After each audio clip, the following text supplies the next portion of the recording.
आऊज़ु बिल्लाहि मिनश्शैतानिर्रजीम बिस्मिल्लाहिर्रहमानिर्रहीम। अल्लाह तबारक व तआला के नाम से शुरू जो बड़ा मेहरबान और निहायत रहम करने वाला है। एक ऐसी खौफनाक मखलूक जब वो इस रुए ज़मीन पर निकलेगी तो सब कुछ खा जाएगी। कोई इंसान, अलगर्ज, चरिंद परिंद, हैवानात, कोई भी चीज़ इस रुए ज़मीन पर बाकी ना रहेगी। इस मखलूक के निकलने के बाद रुए ज़मीन पर हर तरफ चटियल मैदान और वीरानी ही वीरानी हो जाएगी। ये मखलूक इतनी खौफनाक होगी कि दुनिया की हर चीज़ खाने के बावजूद भी उनकी भूख न मिटेगी।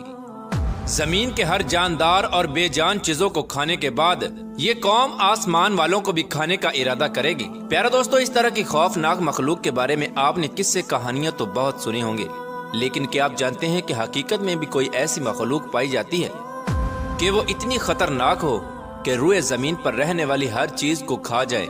अगर आप नहीं जानते तो हम आपको बताएंगे एक ऐसी मखलूक के बारे में जो हकीकत में पाई जाती है और उसका वजूद भी मौजूद है।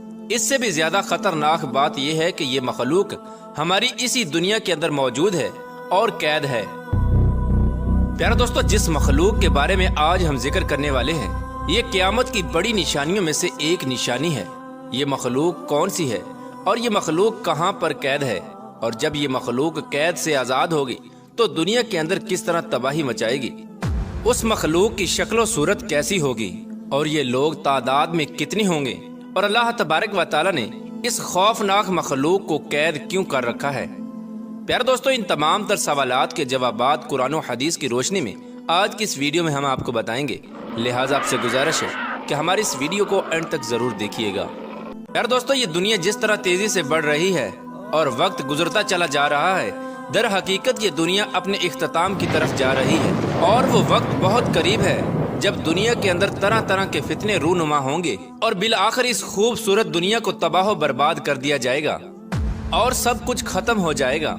दुनिया की इस खौफनाक तबाही के अंदर एक बहुत बड़ा किरदार इस कौम का भी होगा जिसका आज हम जिक्र करने वाले हैं। प्यारे दोस्तों, याजूज माजूज एक ऐसा गिरोह है जिसके मुताल्लिक हर कोई ये जानना चाहता है कि ये गिरोह कहाँ पर कैद है और ये गिरोह कब आज़ाद होगा, और इस खूनी गिरोह की तादाद कितनी है और इस गिरोह के लोग कितने वहशतनाक हैं, और जब ये दुनिया के अंदर जाहिर होंगे तो किस तरह रुए ज़मीन पर तबाही और बर्बादी फैलाएंगे। आपको बताते चलें कि याजूज माजूज क़यामत की बड़ी निशानियों में से एक बहुत बड़ी निशानी है जो कुर्बे क़यामत में जाहिर होगी और ये मखलूक दुनिया को ख़त्म कर देगी। प्यार दोस्तों, ये कौम दुनिया के लिए कितनी खतरनाक साबित होगी, इसका अंदाजा हजूर पाक सल्लल्लाहु ताला अलैहि वसल्लम के इस फरमान से लगाइए। हजरत उम्मे हबीबा रदियल्लाहु ताला अन्हा बयान करती हैं कि हजूर पाक सल्लल्लाहु ताला अलैहि वसल्लम की ज़ौजा मोहतरमा हजरत ज़ैनब बिन्त जहश रदियल्लाहु ताला अन्हा ने फरमाया कि एक दिन हजूर पाक सल्लल्लाहु ताला अलैहि वसल्लम घबराए हुए घर में तशरीफ लाए। इस दौरान हजूर पाक सल्लल्लाहु ताला अलैहि वसल्लम का रंग मुबारक सुर्ख हो रहा था और आप सल्लल्लाहु ताला अलैहि वसल्लम फरमा रहे थे, ला इलाहा इल्लल्लाह, हलाक हो गए अरब वाले उस शर की वजह से जो बहुत करीब आ चुका है। इसके बाद हजूर पाक सल्लल्लाहु ताला अलैहि वसल्लम ने अपने अंगूठे और शहादत की उंगली से हल्का बनाकर इरशाद फरमाया, आज याजूज माजूज कौम की दीवार इतनी खुल चुकी है। प्यारे दोस्तों, याजूज माजूज कौम की हकीकत क्या है, ये कौन लोग होंगे और किसकी नस्ल में से होंगे, इसके बारे में रिवायात में आता है कि याजूज और माजूज दो मर्द हैं जो हजरत याफिस बिन नूह अलैहिस्सलाम की नस्ल से हैं। इन्हें याजूज माजूज इस वजह से कहा जाता है कि ये तादाद में बहुत ज्यादा होंगे और जिसामत के अंदर बहुत सख्त होंगे। हजरत अब्दुल्ला बिन उमर रदियल्लाहु ताला अन्हु से रिवायत है कि अगर क़यामत तक आने वाले तमाम इंसानों के 10 हिस्से किए जाएं तो उनमें से 9 हिस्से याजूज माजूज कौम के होंगे और एक हिस्सा बाकी तमाम मखलूकात का होगा। इस रिवायत से बाखूबी अंदाजा लगाया जा सकता है कि ये लोग तादाद में कितने ज्यादा होंगे। प्यारे दोस्तों, अब बात करते हैं कि याजूज माजूज कौम कैसी होगी, इनकी शक्ल सूरत और हैयत कैसी होगी। इसके बारे में रिवायात में आता है कि याजूज माजूज कौम का एक गिरोह बहुत ज्यादा लंबा होगा और ये गिरोह हशरातुल अर्द यानी सांप, बिच्छू और जमीन के कीड़े मकोड़े खाता होगा। याजूज माजूज कौम की नस्ल एक साल में जितना बढ़ती है इतना कोई भी मखलूक नहीं बढ़ती। ये कौम एक दूसरे को कबूतरों की तरह बुलाती है और कुत्तों की तरह बोलती है। इस खौफनाक मखलूक के अंदर बाज लोगों के सींग, दुम और लंबे लंबे दांत होंगे जो कच्चा गोश्त खाते होंगे। प्यारे दोस्तों, याजूज माजूज मखलूक के 40 गिरोह हैं जिनकी खलकत और शक्ल सूरत एक दूसरे से नहीं मिलती। इन 40 गिरोहों में से हर गिरोह का बादशाह और जबान अलहदा अलहदा है। इन लोगों का ज्यादातर खाना पीना शिकार से होता है और ये कौम इतनी खतरनाक कौम है कि भूख लगने पर एक दूसरे को भी खा जाती है। हजरत हुज़ैफा रदी अल्लाह ताला अन्हु से रिवायत है कि वो बयान फरमाते हैं कि याजूज एक गिरोह है और माजूज 4 गिरोह हैं और इनके हर गिरोह के अंदर 4 लाख अफराद हैं और इस कौम का हर शख्स उस वक्त तक नहीं मरता जब तक 1000 बच्चे पैदा ना कर ले। याजूज माजूज कौम में से एक गिरोह ऐसा है जो 4-4 गज लंबा और 4-4 गज चौड़ा है। हजरत अली रदी अल्लाह ताला अन्हु बयान फरमाते हैं कि याजूज माजूज कौम का एक गिरोह ऐसा भी है जिनका कद सिर्फ एक बालिश्त के बराबर है और उनके चरिंदों जैसे पंजे हैं और दरिंदों जैसे दांत हैं।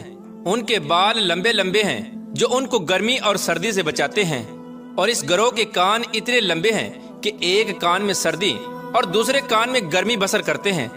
और याजूज माजूज कौम का एक गिरोह ऐसा भी है जो सोते वक्त अपने एक कान को नीचे बिछा लेता है और दूसरे कान को ओढ़ लेता है। और ये कौम इतनी खतरनाक है कि अगर इस कौम का कोई फर्द मर जाए तो ये कौम खुद ही उसको खा जाती है।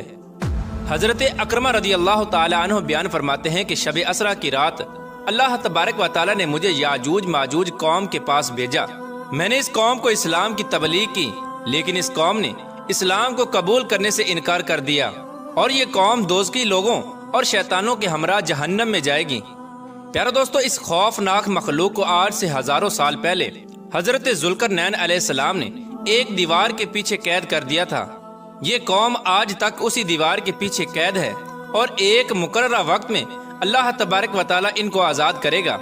चुनाचे नबी करीम रऊफ़ुर रहीम सल्लल्लाहु ताला अलैहि वसल्लम ने याजूज माजूज कौम की दीवार के मुताल्लिक इरशाद फरमाया कि याजूज और माजूज की कौम रोजाना उस दीवार को खोदते हैं, यहाँ तक कि जब वो दीवार खुलने की करीब आ जाती है तो इस कौम का सरदार अपनी कौम से कहता है कि आओ अब वापस चलें, कल इस दीवार को तोड़ेंगे।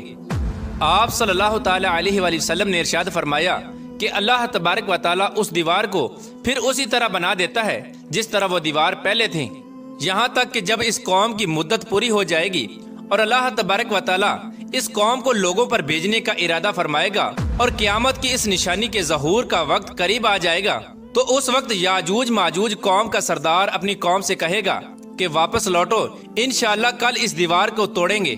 यानी वो अपनी बात को इंशाअल्लाह के साथ इस्तिस्ना करेगा। फिर आप सल्लल्लाहु ताला अलैहि वसल्लम ने इरशाद फरमाया, कल जब ये लोग उस दीवार के पास दोबारा वापस आएंगे तो इस दीवार को उसी तरह पाएंगे जिस तरह उस दीवार को छोड़कर गए थे। बस वो अल्लाह तबारक व तआला के हुक्म से उस दीवार को तोड़ देंगे और लोगों पर निकल आएंगे और ये लोग रुए जमीन का सारा पानी पी जाएंगे और लोग इनसे डरते हुए भागेंगे। ये कौम आसमान वालों को कत्ल करने के इरादे से आसमान की तरफ तीर फेंकेगी तो वो तीर खून आलूद होकर वापस लौटेंगे। उस वक्त ये लोग कहेंगे कि हमने जमीन वालों पर कहर नाजल कर दिया और आसमान वालों पर गालिब आ गए। याजूज माजूज कौम का खरूज उस वक्त होगा जब कुर्बे क़यामत मुसलमान कोहे तूर पर जा चुके होंगे। ये लोग तादाद में इतने ज्यादा होंगे, जब इनकी पहली जमात बहरा तिब्रिया से गुजरेगी तो उस बहरा तिब्रिया का सारा पानी पी जाएगी और जब इसकी दूसरी जमात उसी मकाम पर आएगी तो उस मकाम पर रुककर ये कहेगी कि यहाँ पर कभी पानी हुआ करता था। फिर ये कौम दुनिया के अंदर फसाद फैलाएगी और कत्लो गारत शुरू कर देगी। जब ये लोग रुए जमीन पर रहने वाली हर जानदार चरिंद परिंद अलगर्ज हर चीज को कत्ल कर देंगे और रुए जमीन पर फसाद बर्पा कर चुके होंगे तो उस वक्त ये लोग कहेंगे कि हमने जमीन वालों को कत्ल कर दिया, आओ अब आसमान वालों को कत्ल करें। ये कौम ये कहते हुए आसमान की तरफ अपने तीरों को फेंकेंगे तो अल्लाह तबारक व तआला की कुदरत से वो तीर खून आलूद होकर वापस इनकी तरफ लौटेंगे।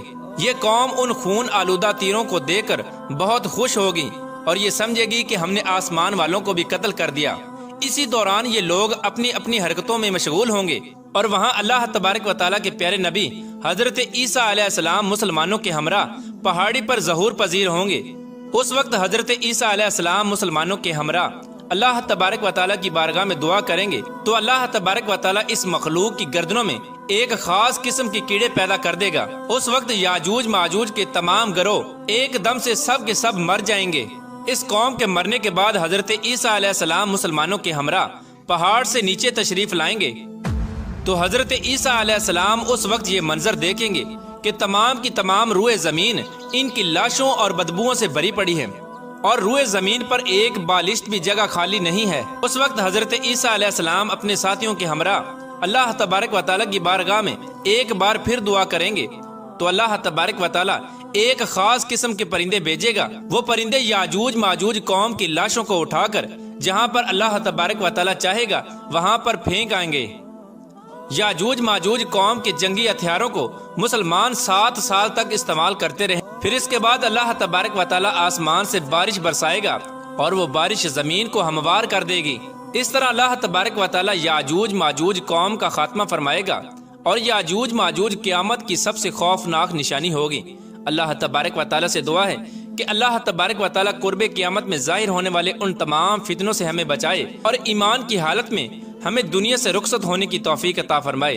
अल्लाह तबारक व तआला से दुआ है कि हजूर पाक सल्लल्लाहु तआला अलैहि वसल्लम की मोहब्बत के अंदर जीना मरना नसीब फरमाए और उनकी मोहब्बत के अंदर क़यामत के दिन हमें उठाए।